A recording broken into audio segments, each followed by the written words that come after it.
Foundation ay isa sa mga organisasyon na ginagamit para manlimos ng pera.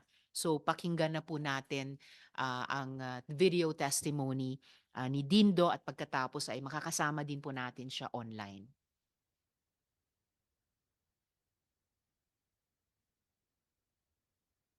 So, ako actually, manager ako ng Toys R Us. Nag-resign ako. Una, nag-volunteer muna ako sa kanya pala. Nag-volunteer. Hanggang to the point na sabi ko, noong nangyari ang Yolanda, nag-resign ako sa work ko.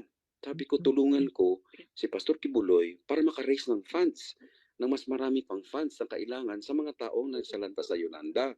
Lahat ng aking connections, connection ko sa mga mall, connection ko sa mga superstore, sa mga grocery stores, malalaki ito ha, na they will be allowed to collect money.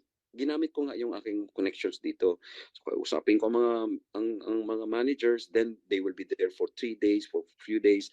Nakaka-raise sila ng halos 4,000 a night. So talaga ako, masigasig ako dito. And then, after nung ako'y kinuha na nila na, executive director, mangyari na nakauwi ako sa Pilipinas. So dinalaw ko na itong mga shelter. Nung dinalaw ko mga shelter, napag-alaman ko na ang mga bata pala sa shelter ay mostly anak ng mga full-time worker na pinapadala niya sa iba't mga bansa. Most of the children that were there ay mga anak ng mga full-time miracle worker niya. So hindi talaga siya tulong para sa mga nahihirap. Meron man doon talagang hinango nila from poverty, pira-piraso lang, iilan lang. In fact, ang claim nila is thousands of children were being fed. Nung ako'y nandun, wala pang halos 500 na, wala pang halos 300 na bata.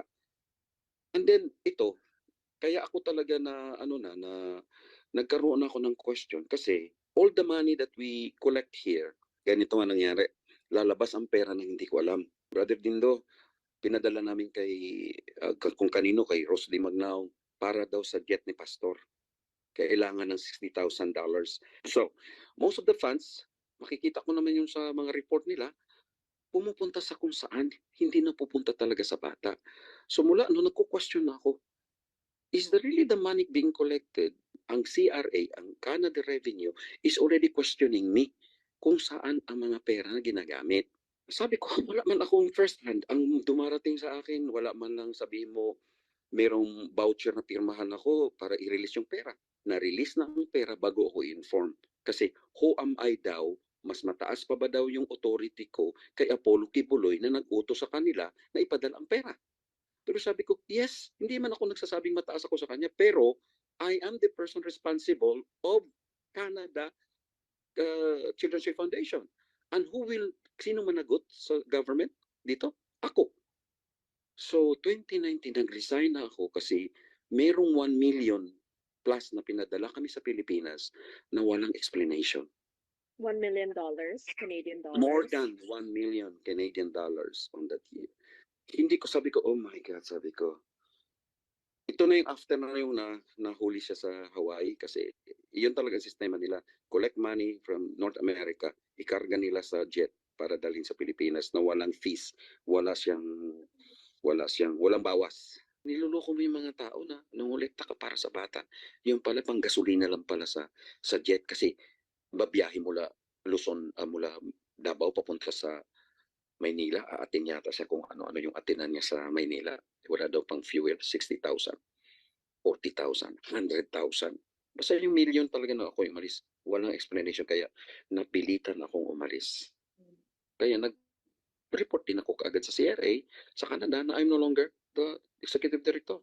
And I do not know where they do the funds because I'm asking them to bring me the explanation of the millions that was sent to them, to the Philippines. Wala silang may bibigay. So, nakikita ko, marami akong makitang mali niyan sa Davao.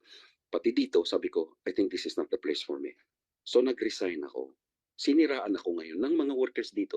Nagnakaw daw ako ng pera sa kaban ng kanilang charitable institution. Sabi ko, how can I steal money? I am not the treasurer. I cannot even sign one. Paano ko nasawin ang pera? So, 3 months niya ako halos dyan tinadtad na sa 2020 dyan sa program niya sa ano man yun, mag-give us this day, binabanggit yan, makiling, pinapakita pa litrato ko yang magnanakaw mahiling nandadaya diyan daw sa Canada. Pero nanahimik ako, hindi nga ako sumagot, hindi ako nanahimik lang ako kasi nagbigay na siya ng threat, eh, mamatay ang nanay ko, mamatay ang pamilya ko, mamatay si ganito.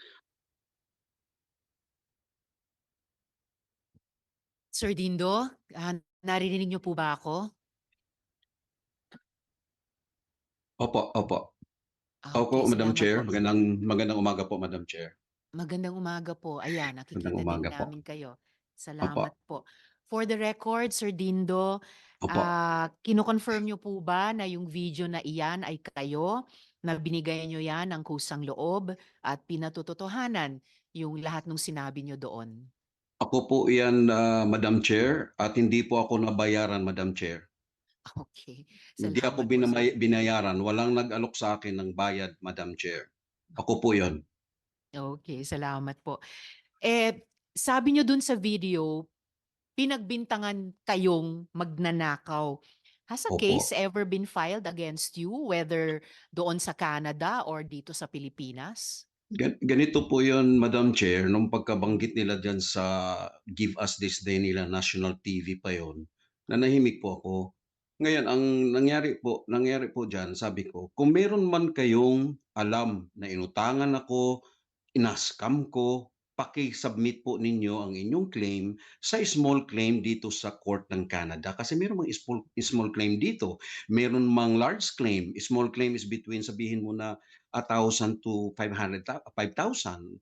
O ang big claim siguro mga milyones. But never one of them went to the court because they have no evidence na nagnakaw ako. Okay. So wala pong kaso sa inyo sa small claims court dyan sa Canada. Wala Wala po. rin pong kaso laban sa inyo sa korte dito sa Pilipinas. Yan ang hindi ko pa po alam, pero so far wala man po akong natatanggap na subpoena or ano man po, wala man po. At siguro pag may natanggap kayong subpoena, mag-a-appear kayo, ano? Eh, for sure po, kasi Okay. wala akong kasalanan po, eh. Bakit ako Okay. magtatago? Wala naman akong kamalian, Maganda po yun. 'di Maganda po po ba? yun. Opo, Harapin pag ko may po, kaya nga po sabina, yeah, opo, pag may sabina at walang kasalanan, lalong mag-a-appear. yes po, yes. Okay po. Mhm. Malinaw po yun. Ngayon po, Sir Dindo, pwede